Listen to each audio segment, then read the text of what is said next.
Hello and welcome to this MicroTasker Shorts video in which we'll be discussing the interrupt multiplexer, which is found in some of the newer Kinetis KL parts.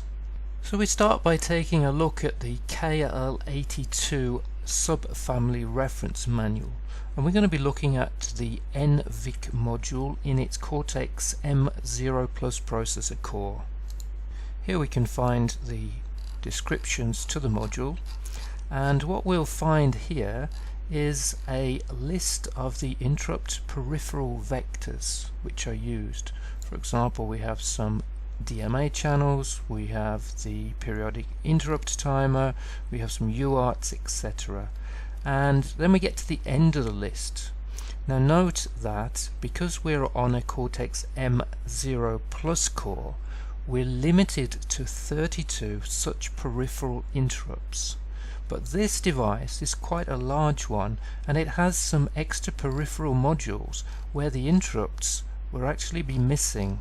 So what NXP's gonna done is developed an interrupt multiplexer module, which it's attached to the last 4 interrupt vectors of the normal NVIC, and this allows extended peripheral interrupt sources to be used.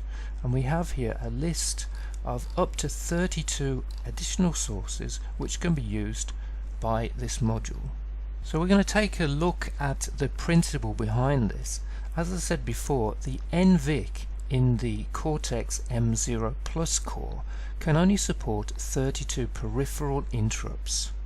Now we've run out of space in these larger KL devices, so there are some additional interrupt lines which cannot be connected directly here. So what NXP has done is add this interrupt multiplexing module. The interrupt multiplexing module has 4 channels.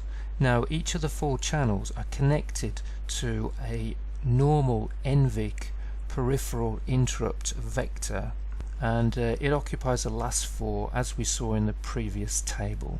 So now we can connect up to 32 additional peripheral interrupts. So the remaining questions are, how does this work and how do we actually have to program it in the software? So I'm going to show this in operation in the MicroTasker project on the Freedom KL82 simulation. So in my project I've selected the board which I want to run, and I've also enabled real-time clock support, because if we looked at the original table we will indeed see that the real-time clock alarm is one of the extended peripheral interrupts which has to be connected via the interrupt multiplexing module. So I'm going to start the simulation operating. This is a simulator running, and this is a terminal emulator connected to it which allows me to access some menus. Now in the menu number 4, which is the administration menu, I have the possibility to show the present time. With show time, as we can see here, the time is incrementing, and then I have a command called set alarm.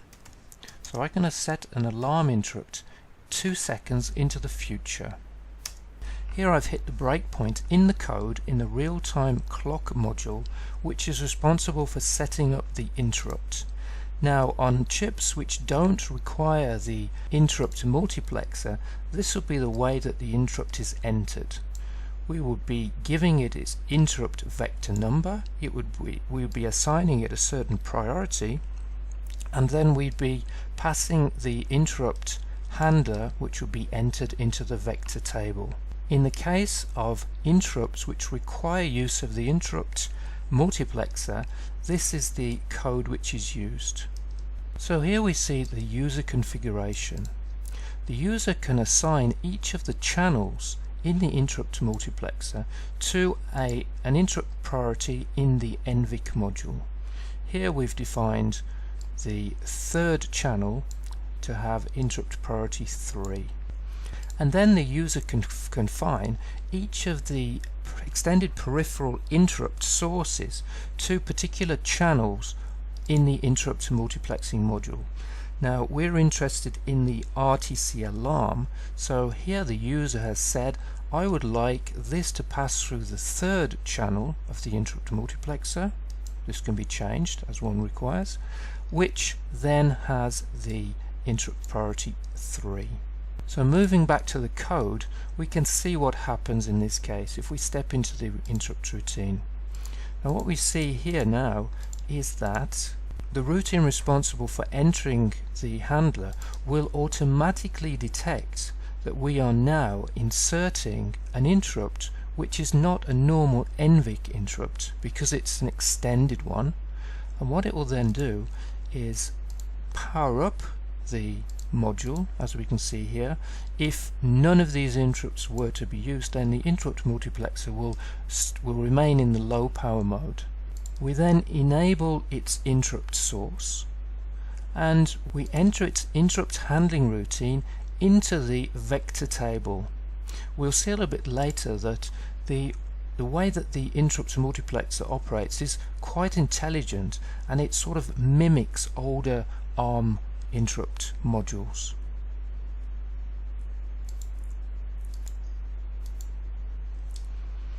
In the case of the third channel, we now enter an interrupt handler specifically for this channel in the NVIC itself.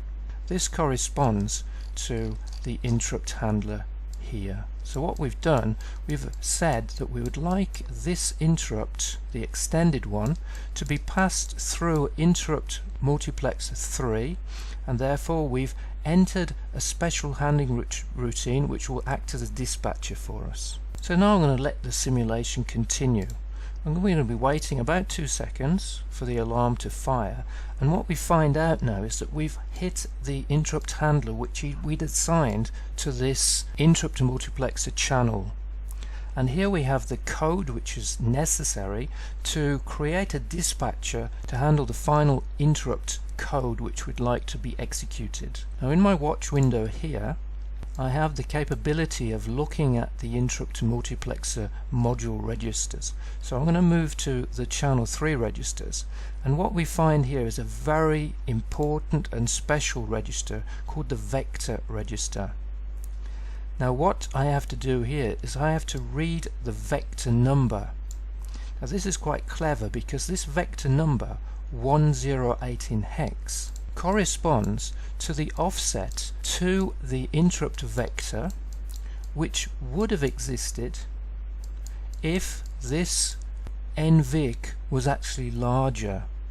So you can see here that we've got an extended interrupt vector table created by this module, and the interrupt multiplexer has calculated the offset for us and put it into the vector register. So what my code now does is it reads this value and passes it to the dispatcher. We first check the vector offset against 0 because this vector is not latched, and if there was a spurious interrupt to take place, we would then read a 0 and we could ignore it.